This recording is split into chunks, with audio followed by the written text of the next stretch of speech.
boy. Before I get into this, yes, I usually don't do political stuff about South Africa because the topic is extremely volatile, to say the least. However, I want you all to listen to what this lady has to say.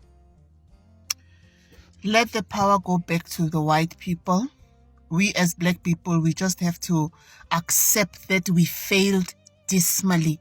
For 28 years, we were given chance to prove ourselves and we failed dismally. This thing of voting one black person after the other, it won't help us with anything.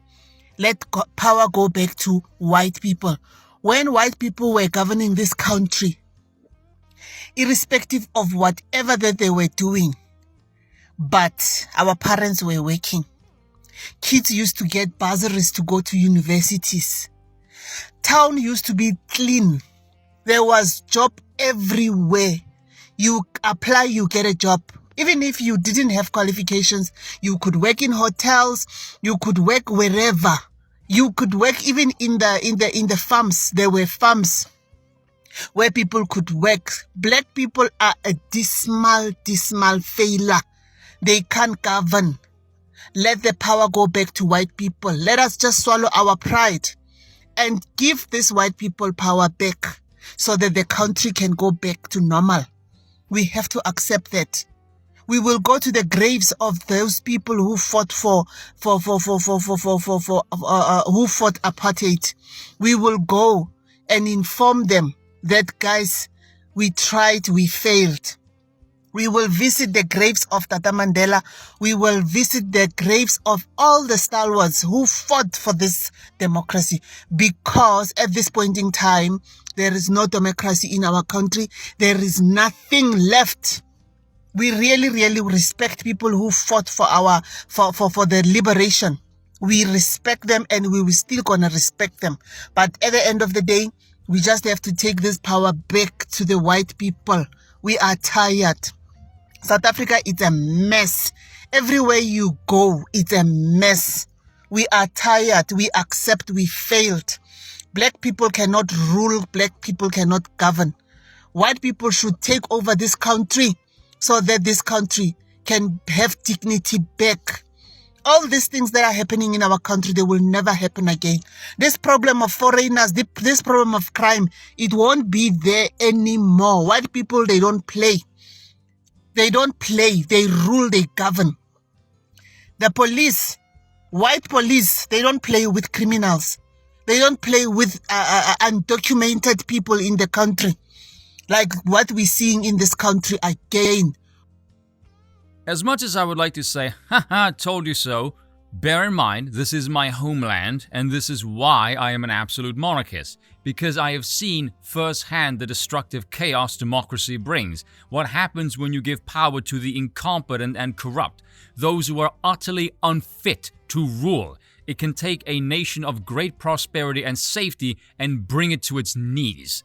But with that being said, props to the lady of color. It takes tremendous amount of courage to swallow one's pride and admit all of that, so for that she should be commended. Well done. Now, let's face it, if you were to show this to any Western liberal, especially a woman, they would lose their freaking marbles, so I would like to try and discuss this in a more nuanced kind of way. Something that you might have noticed in the last couple of years, Western politics is hopelessly obsessed with this bizarre concept of representation and diversity in the most baffling of ways. Diversity is our strength, but only when the non-whites do it, you see. When it's homogenous and no whites around, that's good diversity. But when there's white-inducing diversity, a la colonialism, that's bad diversity. But when the good, non-diverse, homogenous nations, a la the non-white ones, come to bad homogenous nations, a la European nations, to spread non-white diversity, that's good diversity.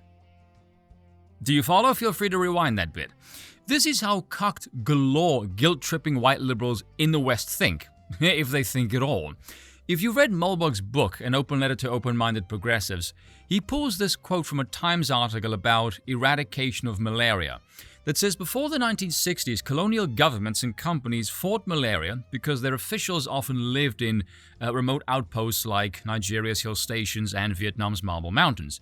Independence movements led to freedom but also to civil war, poverty, corrupt government, and the collapse of medical care.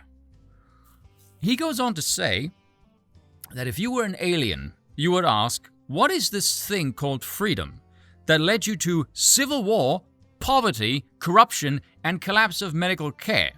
Yet this curious abstract thing called freedom is still so great that even when you add all of these negative things to it, you're still somehow better off. Very interesting, isn't it?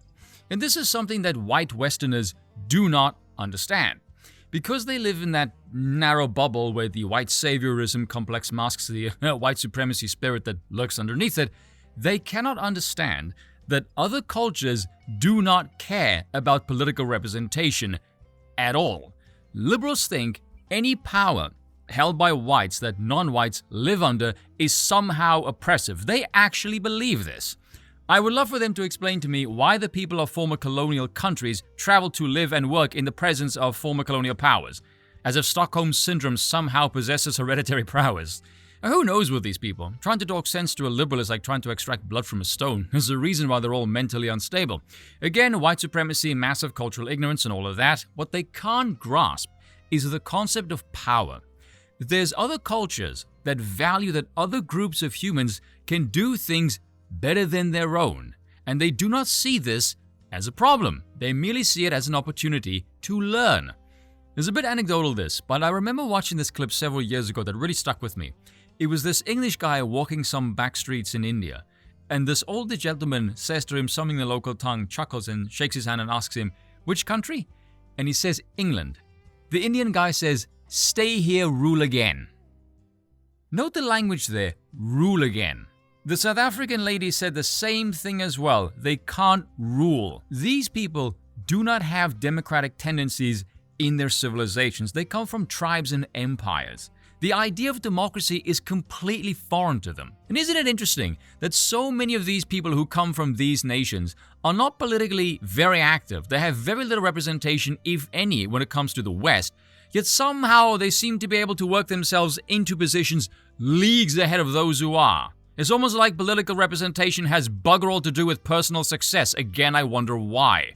And by the way, contrary to what idiotic Western liberals think, this has nothing to do with whiteness, a phrase that's as hollow as trans, like everything else they peddle. Here is something revolutionary that a lot of people don't know. You ready for this? People of different cultures and ethnicities can reach the same conclusion on an issue and agree, and there's no white people involved. Shocking, I know. Why leftists are surprised at this, I really don't know. I mean, if non-whites agree with white liberal progressivism, that's forward-thinking and correct. But if they don't, they're somehow adhering to the leagues of white supremacy. Which to me is kind of strange. Is that not a sly admission? These people think that any methodology of analyzing the world outside of liberal progressivism is somehow white supremacy? I mean, man, talk about a narrow-minded perspective. And if you're confused, I get the feeling that's probably by design. And isn't it odd if you have any minorities afflicted with this sense of learned helplessness and that oppressed mentality, there's always a white liberal nearby. It's almost like their presence is, I don't know, poison. Watch a documentary called Empires of Dust. It's about the Chinese railway engineering company trying to take on development projects in the Congo. As you can imagine, considering the two parts of the world, cultural differences are rather staggering. And the film features two guys, Yang, their head of logistics, and a local guy, Eddie, who speaks Mandarin. Yang has absolutely no filter at all. He straight up says to Eddie, "Government here is inefficient. Negotiations since New Year have amounted to nothing, no results. You were governed by a European country for so long, you should have learned how things work. Experience should be passed down. It's the only way you develop. You went backwards, not forwards. You neglected the things that others have left for you. Not only did you neglect them, what's more, you completely destroyed them." He says, "If I have money, I'll drink all night. Doesn't matter if I wake up broke, I'll drink water. It's like that here. With regards to money, we Chinese differ from the Congolese. Money or not, they spend it. No stress. On payday, they throw it away. They go crazy. 2 days later, they come asking to loan them money. They don't hold their drink that well at all. They just like drinking. They stand at the bar drinking beer and start shaking their behinds." He suspects it's the Belgian influence. I disagree. South Africa has the same problem, and we don't have any Belgian influence. Geez, if only there was some overlapping variable between the two. Here's some breaking news for you people.